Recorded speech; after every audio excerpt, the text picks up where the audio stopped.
Hello guys, welcome back to my channel. After finishing the structure of our eye, we will now move on to mechanism of vision and the diseases associated with our eyes. Now, when we speak about the working of our eye, there are two parts to it. Number one is refraction and focusing, and the second one is the transmission of light signals in the form of electrical signals to our brain.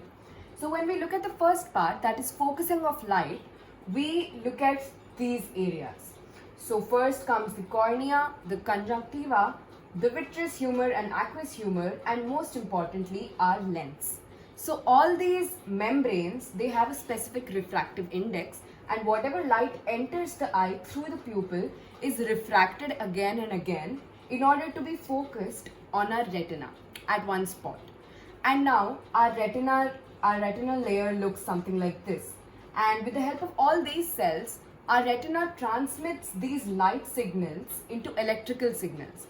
So as you know, light has a specific wavelength or frequency. So the way we detect different colors are by their wavelength and frequency. So whatever light falls on the retina, the wavelength of those photons is then converted into electrical signals, and our brain interprets this wavelength in the form of its colors. Now, as you can see, this one is a convex lens. So it forms an inverted image in our retina, but our brain perceives it as an upright image. So that is about how our vision works. Now let's move on to find out how do all these cells help in it. Our retina is composed of three kinds of cells, which are arranged in this order. And this is the outermost. That means ganglion cells will be on the outermost side, and photoreceptor cells, or the rods and cones together, will be on the innermost side. So let's learn about what these rods and cones are. When we come to rods, these cells help in our night vision or scotopic vision. So these cells consist of a pigment known as rhodopsin, which is also known as visual purple, which is composed of two other elements, that is scotopsin and retinal. Now this retinal is a vitamin A derivative of an aldehyde, okay? Or basically, yeah. So these rods are composed of rhodopsin, and rhodopsin is composed of scotopsin and retinal. So what happens when bright light is focused on rods? This particular rhodopsin is broken down into its two components, alright? And this causes structural changes in the opsin, okay? When these structural changes are seen in the opsin, it induces changes in its membrane potential. So as you know, whenever there is a change in membrane potential, there is an electrical impulse that is started.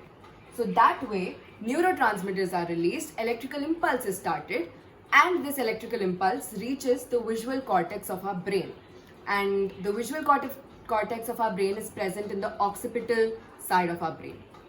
So that is the function of rods. Similarly, cones, if you remember, I told you that when in the presence of bright light, the rhodopsin dissociates into its two components. But similarly, in the presence of dark, these two components associate back to form rhodopsin. Now let's come to cones.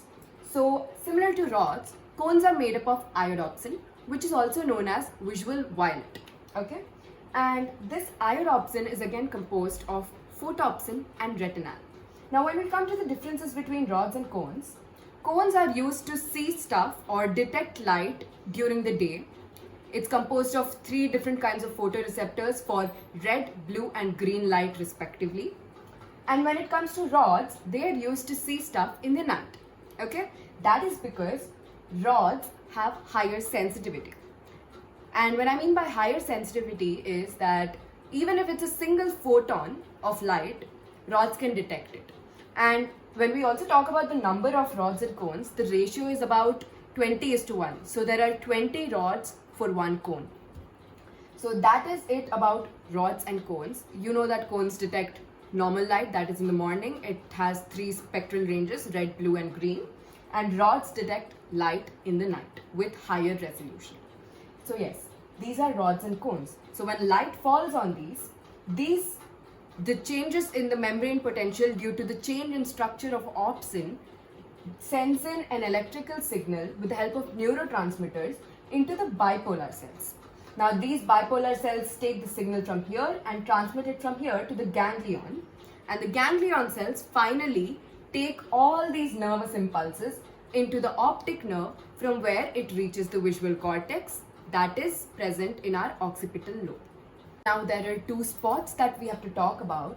The number one is macula lutea and the second one is a blind spot.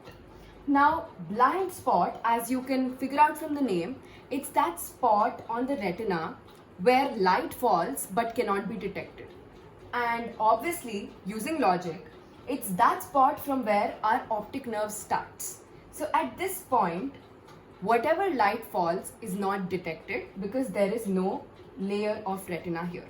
So this is our blind spot. Similarly, there is one more spot over here, a bit above the blind spot, where the retina is very thin and it contains only cones. And that central part of that cones are known as fovea centralis, and vision is maximum here. So whatever light falls over here has maximum clarity and vision because of concentrated cones. There are no rods present there. There are only cones and it's thin in structure. So this macula lutea contains fovea centralis. So that is it about blind spot and macula lutea. Let's come to the diseases associated with our human eye. So there are a few obvious diseases that we all have, naturally even I have. That is hypermetropia, myopia and astigmatism. Hypermetropia is long-sightedness. That means you cannot see things which are just in front of you, but you can see further things easily. That happens when this lens, it's a converging lens, right? So due to the shortening of this lens, the rays converge somewhere beyond the retina. Okay? So that's why they can't see stuff that are placed just in front of them. Similarly, when we talk about myopia, which most of us have, the rays of light which fall here, this is the converging lens, it becomes so converged that they converge over here at this point and image is formed here instead of at the retina. And that is when we have to use a diverging lens here, which is our specs, in order to diverge the rays first so that it falls directly onto the retina and we can see things which are further away from us. So this is myopia, and the one we discussed before was hypermetropia. Let's come to astigmatism. Astigmatism is basically not being able to differ between parallel lines, and some of us also have it. It is also known as cylindrical vision. Now let's come to cataract. So cataract is this disease when which you develop once you grow older, in which our lens or the cornea, it becomes opaque in nature. So you slowly starts blinding out for you. So you turn blind. Now let's come to xerophthalmia. Now xerophthalmia is due to deficiency of vitamin A, and it causes the keratinization of our cornea. Keratin is a pigment. So there is a pigment deposition in our cornea, which is also a kind of blindness. Now there is one more disease known as glaucoma. So this glaucoma, there is basically our optic nerve gets hurt. So this happens when the intraocular pressure is increased. Ocular is a word which is always associated with our human eye. Similarly, optic, etc. So the intraocular pressure due to the vitreous humors and the different humors increases so much that this optic nerve is damaged. So yeah, these are the diseases that are associated with our human eye, and this was it for today's class. Please let me know if you liked it, and I'll probably make a video on human ear after this. So yes, thank you so much for watching.